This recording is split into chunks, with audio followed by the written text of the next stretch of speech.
Coming up, a Lakota nurse is honored with an international award. Plus, how does Indian gaming fare with the rest of the world? We'll meet with regular contributor Holly Cook Macarro. I'm Mackenzie Allen Charmley. Join us for those interviews plus headlines from the ICT Newscast. This program is made possible by the Corporation for Public Broadcasting, a private corporation funded by the American people. Arizona State University welcomes 3,500 Indigenous students from Arizona and across the nation. It serves one of the largest populations of Indigenous students among U.S. colleges and universities. We created a sense of place for tribal nations to create futures of their own making through community outreach and research, taught by world-class Indigenous faculty where they see a reflection of themselves and their experiences. Find community at ASU.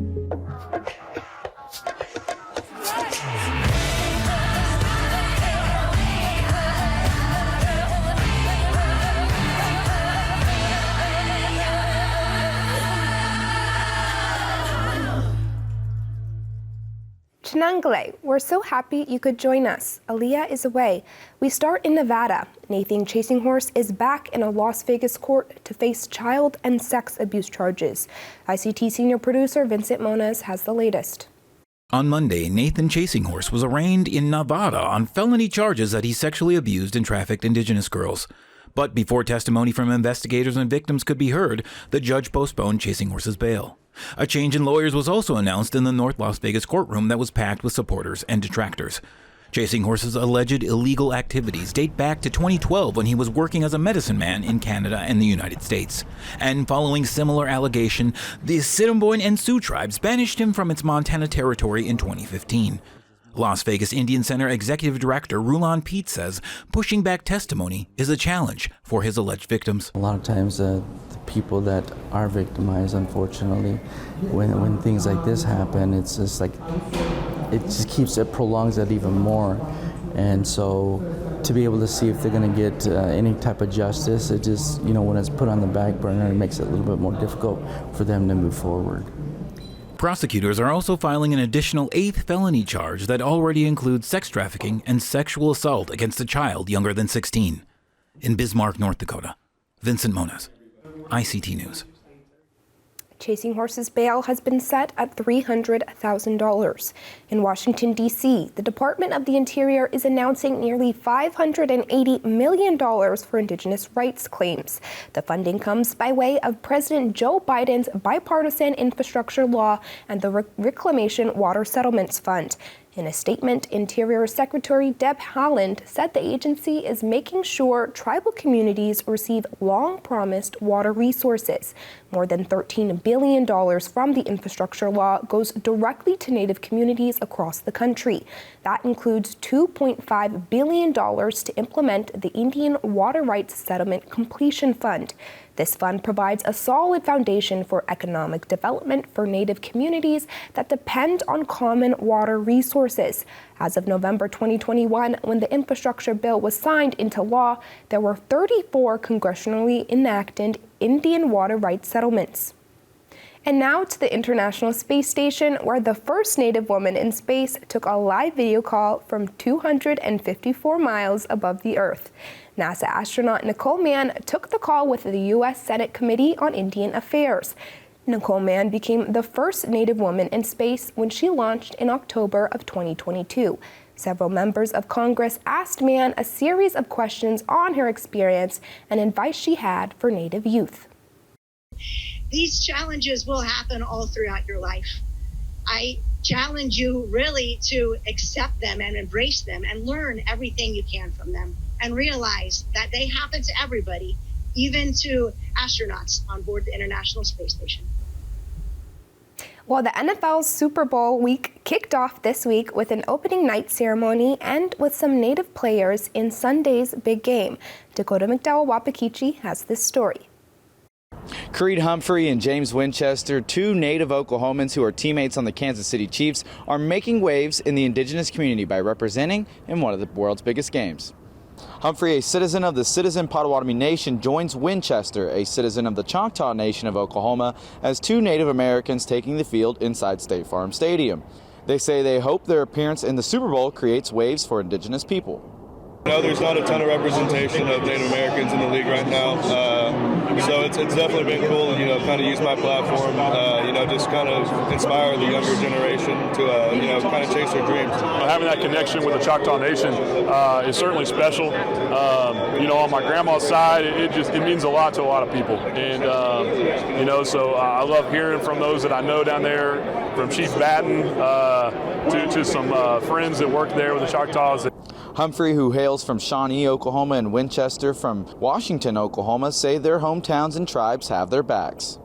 I've gotten a chance to talk to a lot of people from Shawnee, so it's been awesome. Just having the whole town behind me, it's been really cool. So just hearing from a lot of people, it's been awesome. It's such a cool place to call home, and so I've heard from so many coaches, friends, family that are still down in Washington, Norman area, and it's just such a blessing to get to go do this again, and to have their support means the world to me, and to have an opportunity on this stage is special. Winchester hopes to win his second national championship alongside Humphrey, who is hoping for his first ever after getting his first Pro Bowl selection this year. Reporting in Phoenix, Dakota McDowell-Wapakichi, ICT News. And those are the headlines for the ICT Newscast.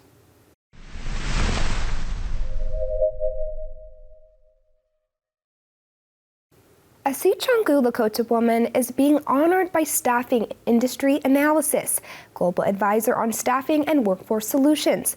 Whittney LaCroix is a healthcare visionary and staffing leader committed to transforming healthcare for tribal nations. She's worked for Tribal Health on the Pine Ridge and Rosebud Reservations in South Dakota. Welcome, Whittney, and congratulations on the award. Thank you so much for having me, and I appreciate that. I'm very honored and humbled to be recognized in this way. To start, your title is Chief Nursing Officer. Can you describe what you do on a day-to-day basis? Yeah, so I'm the Chief Nursing Officer for a private staffing company called Tribal Health, and I oversee all nursing operations for our company. So really what we do at Tribal Health is we provide staffing, and then we also do practice management and emergency departments across Indian country. Most specifically in Rosebud and Pine Ridge. So I'm involved day to day overseeing nursing care, staffing.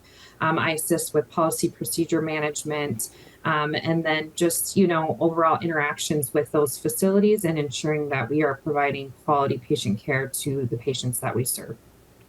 You work for Tribal Health, which is a partner to the Indian Health Service. How exactly does that work? So we are contracted with Indian Health Service and other 638 tribal facilities to help bridge the gap that we see a lot in Indian country. It's hard for them to recruit and retain quality nurses and physicians. So our company offers that bridge. We bring board certified emergency room physicians and experienced emergency room nurses to tribal communities to provide that quality patient care at the bedside. With funding and great distances that some people have to travel to get health care on the reservations, I was wondering what kind of solutions are there for those situations? So I think there's a lot of tribes that do a really good job of offering transportation services. I know I'm from the Rosebud Sioux tribe in Rosebud, South Dakota, and the tribe actually has a transportation program where they hire individuals from the community to go out and, get our elders that live in some of the more distant communities to bring them in for primary care. So that's one model that I've seen be really successful in Indian country. Moving on to the award, could you tell us about it? I understand that you're one of 150 women worldwide to have received this award. Yeah, like I said, I'm really honored and humbled. And essentially, the award recognizes women in the staffing industry that are innovative and leading the way in our respective career fields. And did your family influence your choice to become a nurse at all? Absolutely. So my grandmother and my mother were both nurses, and I have countless aunts and cousins that are also in the healthcare field. But most specifically, I would say that my mother, she was a nurse and very active in our community, and she really pushed me and inspired me to become a registered nurse. I was wondering if you had any advice for youth that are considering nursing as a career. Yeah, I would say number one, do it. We need more Indigenous representation in the nursing field. There are always going to be obstacles, and yes, it's really challenging, but we are very resilient people and you can do it. And there are lots of resources out there for you if you are interested in the nursing field. So just, lean into your power and get out there and do it. I like what you said about Indigenous representation in healthcare. I think about, with the time of the pandemic, how crucial Indigenous healthcare workers were with on-the-ground efforts, things like that. I was hoping you could touch more on how being Indigenous in these communities can really be a superpower. Yeah, it is a superpower because we understand the needs that our population has.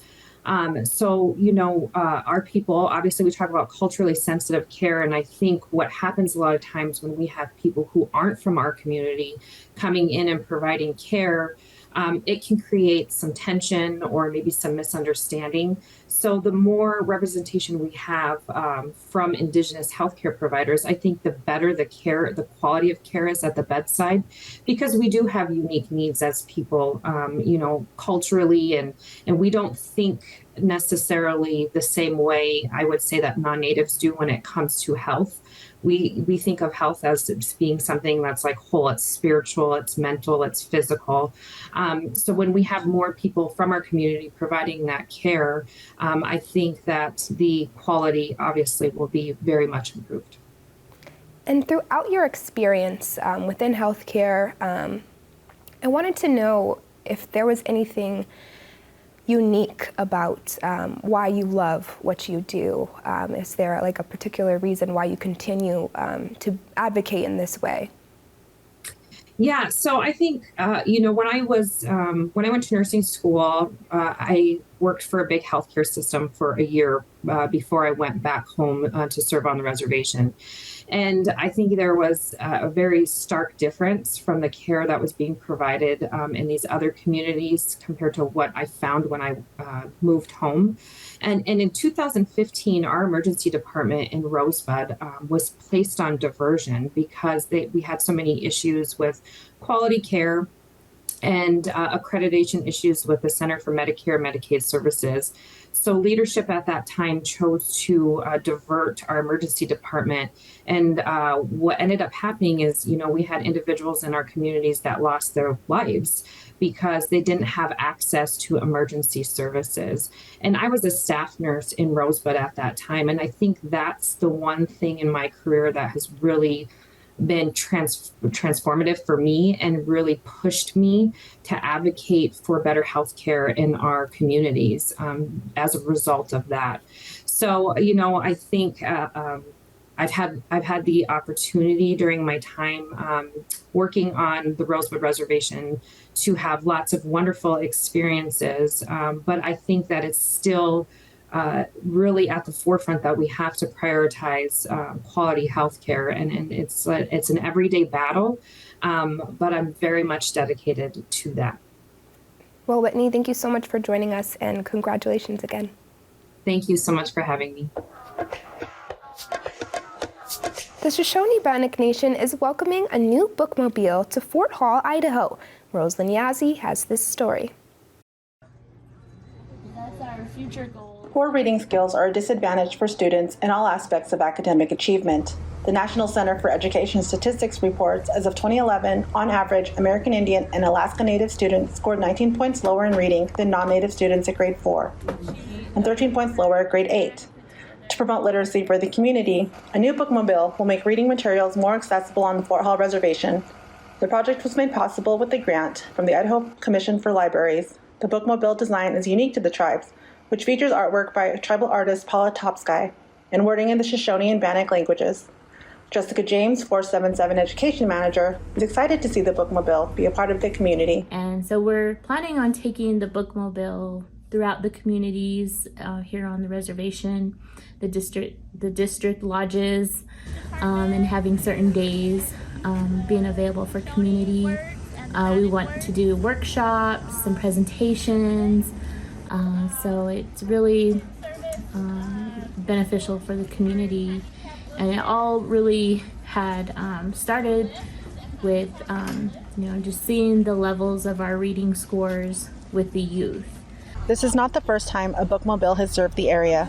Fort Hall Business Councilman Lad Edmo recalls the memories of his childhood when a bookmobile driven by the late Delilah George used to come to his home in the Ross Fork district.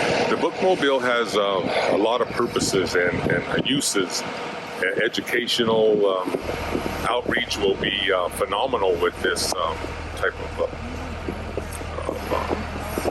bookmobile coming to the districts and letting the kids see something different.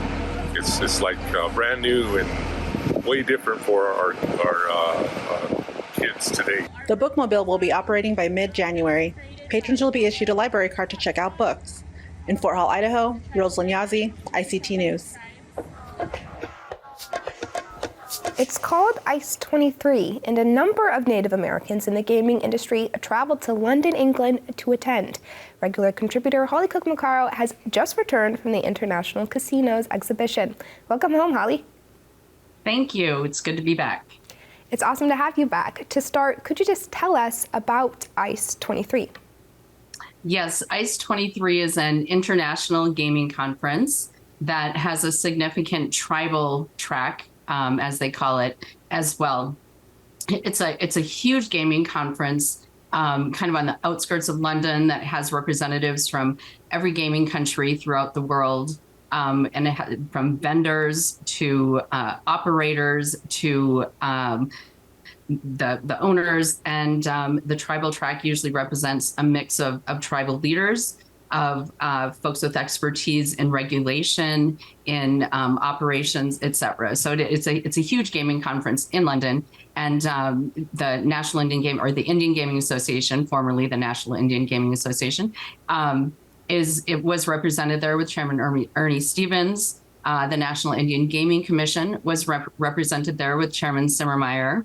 And also former NIG Chairman Janadev Chaudhary of the Muskogee Creek Nation was there as well, along with a number of representatives from state tribal Indian gaming associations. And what kind of participation have tribal casinos had in the past when it comes to the international gaming world? This conference, ICE, has had a tribal track, I would say, for the better part of the last decade. And growing all the time. So Victor Rocha, I believe, of Pachanga.net, is a consultant and usually helps put together the tribal track there. And he usually brings in folks from all across Indian country to talk about the different topics. And as I said, sports betting was a big topic of interest on the tribal side, mainly as it has been in the Indian gaming industry since May of 2018, I believe, when the Supreme Court overturned the PAPSPA, which prohibited states from authorizing commercial sports betting. And since then, we've really seen the growth of sports betting with I believe it's over 24 states have now passed legislation that authorize sports betting. And so having that voice at the international table and educating potential partners about what it takes to partner with tribes. The sports betting universe usually means there's going to be an operator, FanDuel, DraftKings, BetMGM. Those seem to be the corporates that have really taken over the market, lead the market. So most tribes have partnered with one of those entities, but as we all know, being sovereign nations, whether we operate under the Indian Gaming Regulatory Act, whether we operate under as regular commercial gaming, and how regulation affects those, how you interact with tribes because of our sovereign immunity, entering into contracts, et cetera. All of those things are of interest to the international community. And the tribal track was well attended by folks from around the world. You briefly mentioned how tribal casinos are very different than the casinos you'd see in Las Vegas. Could you touch more on how exactly our casinos differ from others that you see around the world? Well, I would say in the United States, from the one simply in Las Vegas, is at our core, tribal gaming benefits our communities and not individuals or corporations. They support our tribal governments and the programs that we run. And we have very specific uses per the Indian Gaming Regulatory Act, the 7 uses that we can, that tribes can use gaming revenue on. And so I always look at it as there's the classic business school model of the stakeholder view or the stockholder view. And really, tribal gaming it supports tribal governments as opposed to the individuals. So that, I think, foundationally is a difference. And that is something I think that is very new and very different for the international community to understand and learn about when partnering with tribal gaming. Tribal gaming is now, I believe, around 35% of the market in the United States. I think that's fallen back a little bit. I believe a few years ago it was closer to 50%. But the gaming market continues to grow. Sports betting is a bit of an amenity. Nothing will ever take away, the cash. The real revenue will always be the slot machines on the floor. But sports betting and the interest in it, and the potential kind of gateway towards mobile and internet gaming, all of those are a huge part of the conversation right now. Moving to sports betting, we're seeing a lot of buzz with that. What action are you seeing with tribes? Well, we have, like I said, we have 30 states that have legalized it. There are still a few.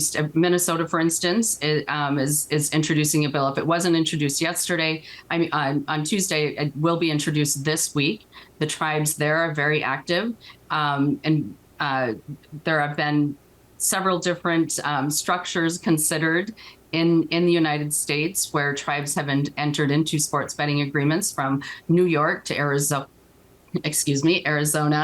and across the country. And tribes have benefited differently from each of those agreements. I really do think it's been an interesting political play to watch, and a bit of a measure of the political flex and muscle that tribes have in their individual states, and how they've played the game in their state capitals. I really think that political study will be interesting, and maybe an examination of political influence at the very local level in their states. So tribes are continuing to have those conversations. I think it will evolve. These agreements and are enshrined in legislation. So it will be interesting to see how sports betting legislation, as it matures and the market matures, and both tribes and operators learn a little bit more about it, whether there will be amendments to legislation, and what tribes learn about what's already happened for those that still haven't coming down the pike. Before we run out of time, I want to turn to national politics. President Joe Biden delivered the State of the Union address. What was your reaction? I thought it was very interesting. I only heard one mention of tribes. And I actually thought that was a bit of a step back from what we have been used to hearing, from President Obama in some of his speeches, where we had multiple mentions. I believe President Biden mentioned it during his talk about the infrastructure bill. And I did think it was great to see the 3 attendees. First Lady Jill Biden had, I believe, Lynette Bonar from Tuba City, Arizona, with her as a guest, and both of the senators from Arizona had guests from the tribal community. Senator Sinema had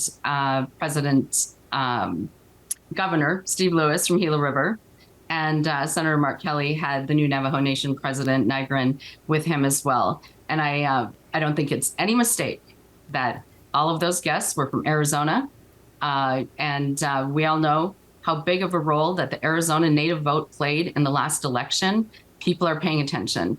And when in these states with high Native vote populations, when they show up, when they turn out, when they affect the vote, it benefits all of Indian country, because we see that representation, we see candidates paying attention, and these candidates vote not just on issues for the tribes in their states, they vote on legislation that affects all of Indian country. So I'm going to give just another shout out to those voters in Arizona, and know that folks are paying attention as we move into election season 2024.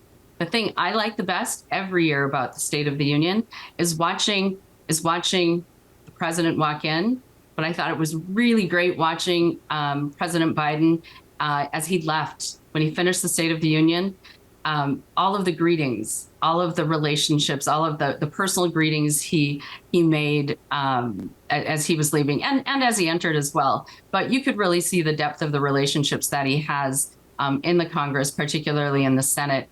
And that really, those are his old stomping grounds. And you could really see that. Those relationships, I imagine, are going to be of more importance given the takeover of the House by the Republicans. So he now has, an opposition party now in one chamber, and moving any piece of legislation is going to be more difficult for him. So watching him play out those relationships on the floor and having the C-SPAN live mic at the same time was like a secret window into some of these conversations we don't often get to hear.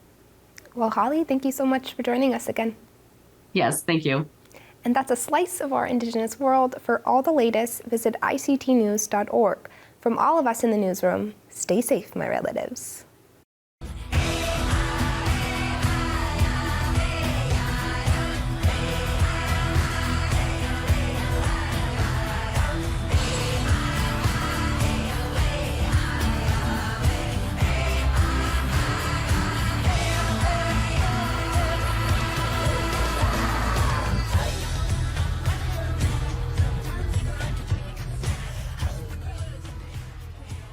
This program is made possible by the Corporation for Public Broadcasting, a private corporation funded by the American people.